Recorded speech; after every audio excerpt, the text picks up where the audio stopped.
तो आपने आज हम जा रहे हैं क्रिकेट खेलने, चलो।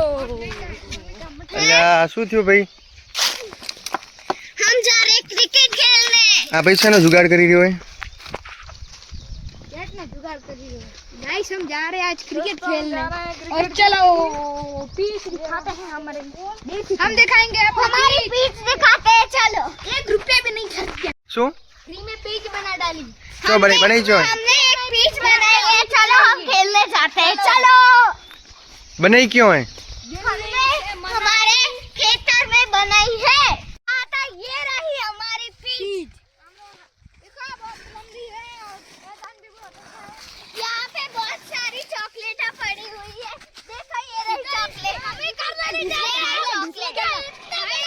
ये रही चॉकलेटी वेफर। क्या कहते हैं इसको? पिच बनाई है हम खेतर में। पिच हमने खुद ही एक पिच बनाई है।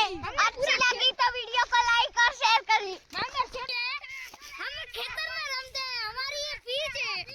गांव में खेला जा रहा है, वाइड हो गया। काका काका बारापति जे उतर आखा मत उतर दो, खाली यही उतरवाना, खाली यही वो मापना और ये लगे जोरदार छक्का। मापना शॉट